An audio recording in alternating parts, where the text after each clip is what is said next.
جب دولہا بنایا جاتا ہے تو دولہا 2 نفل پڑھتا مسجد میں جا کے، پڑھتا تمہارے یہاں پڑھتا نہیں پڑھتا؟ وہ نفل ہی ہے، فرض نہیں ہے، اس کو بڑا لازمی ہم نے کر لیا۔ اب دولہا بنا تو بھئی اب پڑھے گا، پڑھنا چاہیے، وہ شکرانے کے ہیں، پڑھنا چاہیے۔ شکرانہ یہ ہے کہ مولا میں دولہا بنا ہوں، آج میں شادی ہونے جا رہی ہے، تیرا شکر ہے کہ آج یہ موقع آیا۔ بات سمجھ رہے ہیں؟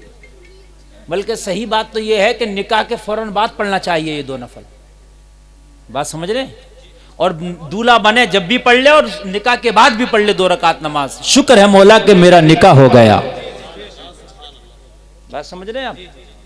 لیکن نفل ہی ہے یہ، اگر نہ پڑھے گا تو کوئی خرابی نہیں ہے، لیکن میرے بھائی کوشش یہ کرے کہ جس دن دولہا بن رہا ہے، اگر اس سے پہلے کی کبھی نمازیں بھی چھوٹی تھیں تو آج فجر سے پکا وعدہ کرے، یا اللہ آج میں دولہا بن رہا ہوں، آج فجر کی نماز پڑھ کے توبہ کر رہا ہوں، آج کے بعد میری نماز کبھی نہیں چھوٹے گی۔ کتنا اچھا ہو جائے گا، ہے نا؟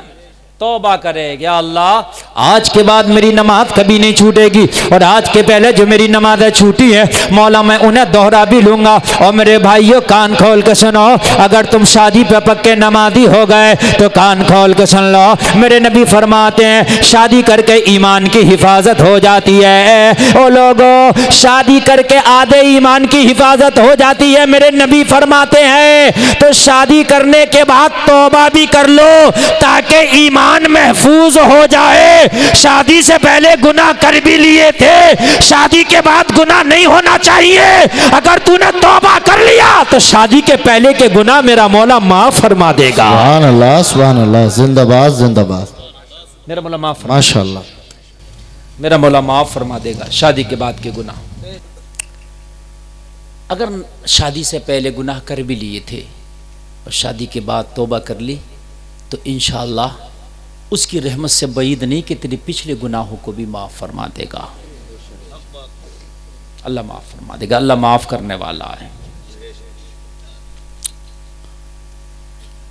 میں عرض کر رہا تھا ہلدی ملتے ہیں اس لیے کہ خوبصورتی پیدا ہو جائے، کیوں نہ نمازی ہو جا۔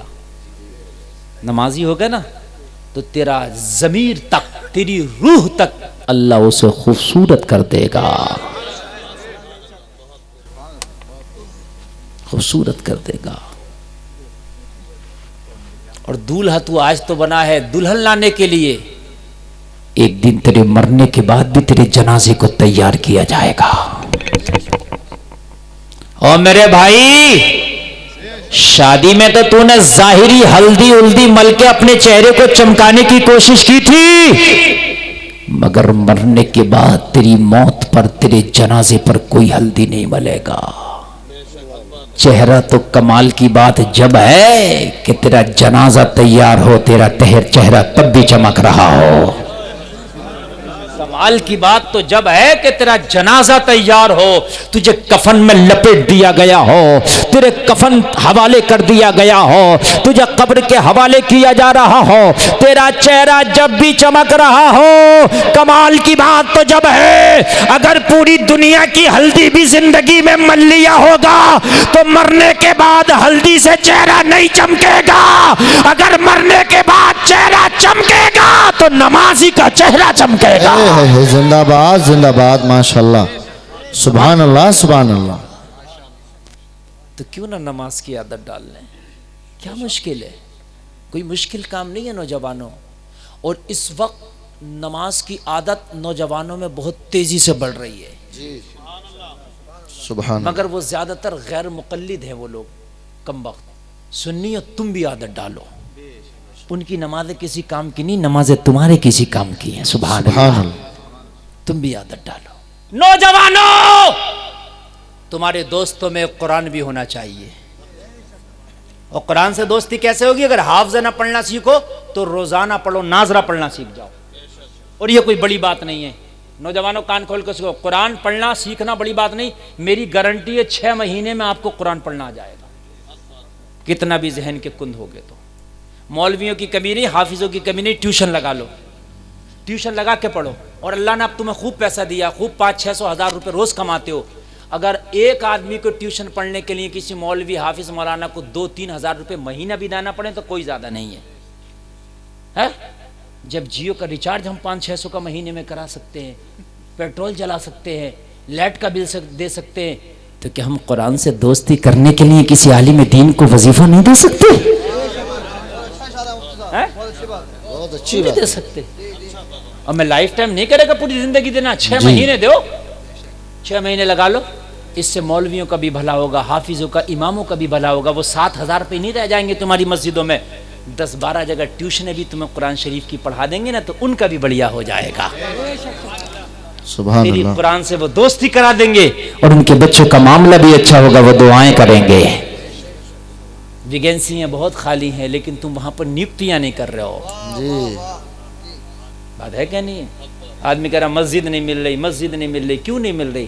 مسجد تو ضروری نہیں ہے کہ ہر حافظ مسجد میں ہی رہے نا، اب اور مسجدیں بہت کم ہیں، مدرسوں میں سے 20 حافظ نکلنے ہیں قرآن شریف حافظہ کر کے، اور مسجد ایک بھی نہیں بن رہی ہے۔ وہ شہباز سے کئی حافظ نکلیں گے، مسجد ایک نہیں بنے گی۔ تو کوئی ضروری نہیں ہے اپنے آفس میں، اپنے دکان میں، مکان میں قرآن شریف پڑھواؤ تراویح میں، کوئی مسئلہ نہیں ہے۔ ان حافظوں کی دوڑ نکل جائے گی اور تیرے گھر میں برکت ہو جائے گی۔ سبحان اللہ۔ سبحان اللہ۔ تو یہ جوانی ہے۔ آپ کہتے ہو جوانی دیوانی، ہاں میں کہتا ہوں جوانی دیوانی، لیکن یہ جوانی قرآن کی دیوانی کیوں نہیں ہوتی؟ ہاں میں مانتا ہوں جوانی دیوانی، یہ جوانی محمد الرسول اللہ کی دیوانی کیوں نہیں ہوتی؟ میں مانتا ہوں جوانی دیوانی، یہ جوانی نبی کا کلمہ پڑھنے کی دیوانی کیوں نہیں ہوتی؟ میں مانتا ہوں جوانی دیوانی، مگر یہ جوانی شریعت رسول کی دیوانی کیوں نہیں ہوتی؟ زندہ باد زندہ باد، بہت اچھا پیغام ہے بھائی، جوانی زندہ باد زندہ باد۔ ہے؟ ایک اوباش نوجوان بھی کہہ رہا جوانی دیوانی، اور ایک مصطفیٰ کا غلام بھی کہنا چاہیے جوانی دیوانی، ہے نا؟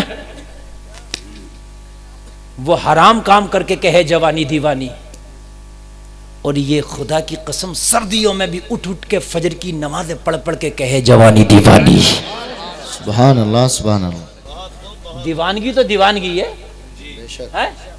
ارے بھائی دیوانی تو دیوانگی ہے۔ مجنو لیلا کا دیوانہ تھا تو بلال محمد الرسول اللہ کا دیوانہ تھا۔ سبحان اللہ۔ ارے بات ہے کہ نہیں؟